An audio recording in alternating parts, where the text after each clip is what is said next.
या देवी सर्वभूतेषु मा शीतलारूपेण संस्थिता नमस्तस्यै नमस्तस्यै नमस्तस्यै नमो नमः। प्रेम से बोलिए शीतला माता की जय, सच्चे दरबार की जय, जगत जननी जगदम्बा की जय। प्रिय दोस्तों, इस वीडियो के माध्यम से सुनते हैं माँ शीतला व्रत की कथा, जो कि एक कथा सुनने मात्र से बड़े महामारी से मेरी माँ शीतला रक्षा करती है। इतना ही नहीं, माँ शीतला की ये कथा सुनने से घर में सुख समृद्धि के साथ सौभाग्य आरोग्य का भी आशीर्वाद प्राप्त होता है। माँ शीतला को बासी भोजन का भोग लगा करके खुद ग्रहण करने से माँ शीतला प्रसन्न होती है। उस घर पर माँ शीतला की सदा आशीर्वाद बना रहता है।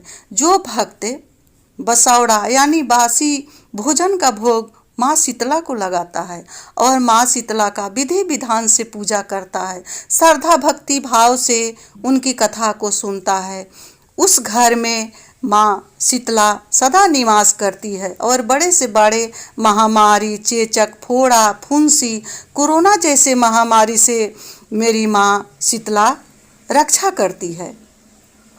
शीतला अष्टमी का व्रत चैत्र मास के कृष्ण पक्ष की अष्टमी को किया जाता है। इसे बसौड़ा व्रत भी कहते हैं, क्योंकि इस दिन बासी भोजन बसौड़ा खाने की परंपरा है। इस दिन माँ शीतला की पूजा करने से रोगों, विशेषकर चेचक, माता, फोड़े, फुंसी और अन्य संक्रामक बीमारियों से रक्षा होती है। अब आइए सुनते हैं शीतला अष्टमी की पौराणिक कथा। प्रिय दोस्तों, ये कथा बहुत ही प्राचीन और पौराणिक है। इस कथा को पूरे अवश्य सुने और कथा अच्छा लगे तो कमेंट बॉक्स में जय शीतला माता अवश्य लिखें, क्योंकि ये माँ शीतला है, हमारी सब ओर से रक्षा करती है और इनकी उपहास करने से माँ शीतला नाराज हो जाती है। कितना भी पैसा रहे, धन रहे, वैभव रहे, लेकिन माँ शीतला जहाँ नाराज होती है वहाँ हमेशा दुखाले ही रहता है। माँ शीतला के प्रकोप से ही घर में रोग, दुख, संक्रामक बीमारी, महामारियाँ जैसे कोरोना जैसे महामारी, चेचक जैसे महामारी घर में प्रवेश करती है। वही माँ शीतला का प्रसन्न करने का यही समय है, जो कि होली के बाद जो सप्तमी और अष्टमी आती है, उसी में माँ शीतला को प्रसन्न किया जाता है, उनको मनाया जाता है। कथा के अंत में मैं बताऊंगी कि जो बच्चे या बड़े रोग से ग्रसित हैं उनको क्या करना चाहिए शीतला अष्टमी के दिन। तो बने रहिए मेरे साथ मेरे वीडियो में। अगर मेरी वीडियो अच्छी लगती है तो वीडियो को लाइक करें, चैनल को सब्सक्राइब करें, बेल आइकन को प्रेस करें, जिससे मेरी वीडियो का न्यू नोटिफिकेशन सबसे पहले आप सभी के पास पहुँचे। जय हो शीतला माता। प्राचीन समय की बात है, एक गाँव में एक ब्राह्मण और उसकी पत्नी माँ शीतला के परम भक्त थे। वे हर वर्ष माँ शीतला अष्टमी का व्रत रखते और माता का पूजन करते थे। उसी गांव में एक धनी सेठ भी रहता था, जो शीतला माता की पूजा को अंधविश्वास मानता था और उनका अनादर करता था। एक वर्ष जब ब्राह्मण दंपति ने शीतला माता की विधिवत पूजा की तो सेठ ने उनका उपहास किया और कहा, यह सब व्यर्थ है, यह ढोंग है, ढकोसला है, ये सब झूठा है। कोई देवी देवता हमें रोगों से नहीं बचा सकते। ब्राह्मण ने उसे बहुत समझाने की कोशिश की, लेकिन सेठ नहीं माना। कुछ ही दिनों बाद सेठ के घर में महामारी फैल गई। उसके बच्चे और अन्य परिजन चेचक, माता से पीड़ित हो गए। पूरे परिवार में हाहाकार मच गया। सेठ का जो पैसा था सो धारा का धारा रह गया। घर के लोग डॉक्टर और वैद्यों के पास गए, लेकिन कोई उपाय काम नहीं आया। घबराकर सेठ अपनी पत्नी के साथ ब्राह्मण के पास गया और कहा, हमारी मदद करो, हमें इस विपत्ति से बचाओ। हे ब्राह्मण देवता, मुझसे जो कोई भी भूल चूक हुआ है उसको क्षमा करो। ब्राह्मण ने कहा, यह माता शीतला का प्रकोप है। यदि तुम सच्चे मन से उनका व्रत करोगे और पूजन करोगे तो माता प्रसन्न होकर तुम्हारे परिवार को रोग मुक्त कर देगी। सेठ और उसकी पत्नी ने ब्राह्मण के कहे अनुसार शीतला माता का व्रत रखा, बासी भोजन बनाया और माता को अर्पित किया। उन्होंने सच्चे मन से माता से प्रार्थना की।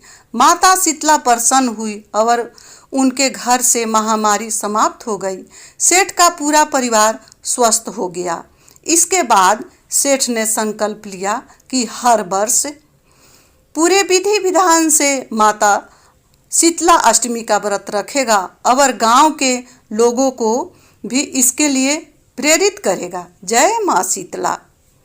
प्रिय दोस्तों, अब मैं बताऊंगी कि जो बच्चे बीमार रहते हैं, जिनके घर में आए दिन कोई न कोई बीमारी लगी रहती है, उनको शीतला अष्टमी के दिन क्या करना चाहिए। तो ये व्रत शीतला सप्तमी और शीतला अष्टमी के नाम से जाना जाता है।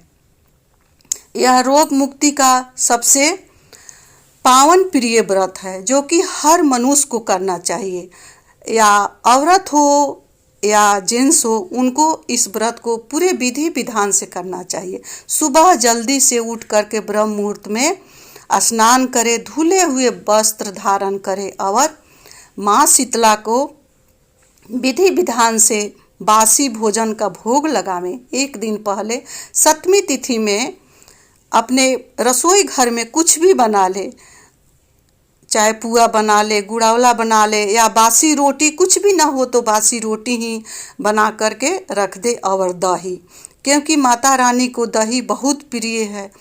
और उस दिन सुबह में उठ करके माता रानी को भोग लगावें।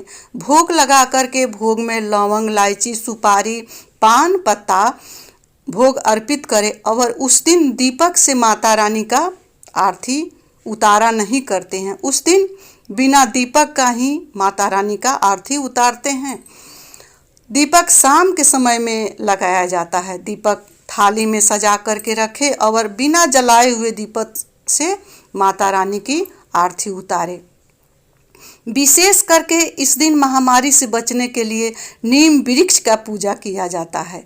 नीम वृक्ष में कलावा बांधे, ठंडा जल अर्पित करें। माता रानी की सिंदूर नीम वृक्ष के जड़ का सींचन करने के बाद उसमें भोग अर्पित करें। जो भोग आप घर में अर्पित किए हैं उस भोग में से जो बसावड़ा बासी भोजन है उसको नीम के जड़ में अर्पित करें और माता रानी से प्रार्थना करें कि हे माता रानी, मेरे घर पर आपका दया दृष्टि बना रहे और मेरे पूजा पाठ प्रार्थना को स्वीकार करें। ये पूजा पाठ के दौरान या जिंदगी में कहीं भी कोई भूल चूक हुआ है उसको आप क्षमा करें। इस तरह से माता रानी से प्रार्थना करें। उसके बाद प्रसाद को सभी किसी में बांट करके भोग को भोजन करें। दूसरा कोई जो गर्म भोजन है सो उस दिन नहीं करना चाहिए। शाम के समय में ही चूल्हा जलावें और भोग बना करके फिर माता रानी को उस दिन भोग लगा करके ही भोजन करें शाम के समय में। और शाम के समय में ही घर में या बाहर कहीं भी दीपक जलावें। सुबह में दीपक नहीं जलाना चाहिए क्योंकि इसका नाम है ठंडा पूजा, शीतल पूजा। इस शीतलता के लिए इस पूजा को किया जाता है। अब मैं बताऊंगी कि दूसरा उपाय क्या है, जो कि जो बच्चे या बड़े हैं जो बीमारी से ग्रसित रहते हैं उनके लिए क्या करना चाहिए। तो नीम का टहनी ले करके जो बच्चे या बड़े बीमार हैं उन पर से 3 या 5 बार उतारा करके कहीं भी बहते हुए पानी में उसको प्रवाहित कर दे। माता रानी से प्रार्थना करें कि हे माता रानी, नाम और गोत्र बोलते हुए जो बच्चे या बड़े हैं जो बीमार हैं उनका नाम और गोत्र बोलते हुए प्रार्थना करें कि हे माता रानी, आप बड़े से बड़े दुख कष्ट महामारी से बचाने वाली है। हे माँ शीतला, आपके सिवा इस संसार में कोई नहीं मेरा है। आप इस तरह महामारी से मेरी रक्षा करें। ऐसा ऐसा कष्ट है, दुख है या रोग है, जो कुछ भी है उससे माँ शीतला रानी आप स्वयं रक्षा करें। और इस तरह प्रार्थना करें। देखेंगे प्रिय दोस्तों, धीरे धीरे जो आदमी बीमार है उसको स्वास्थ्य में सुधार होने लगेगा और दवा भी लगने लगेगा। माँ शीतला बहुत ही दयालु कृपालु है, अपने भक्त पर सदा प्रसन्न हो जाती है। इसी के साथ मैं अपने वाणी को माँ शीतला के चरणों में विराम दे रही हूँ, मंगल कामना के साथ कि जो भी हे माँ शीतला इस कथा को सुने उसको सदा स्वस्थ रखना, खुश रखना, उसके घर में सदा सुख समृद्धि आवे। जय माँ शीतला। हर हर महादेव।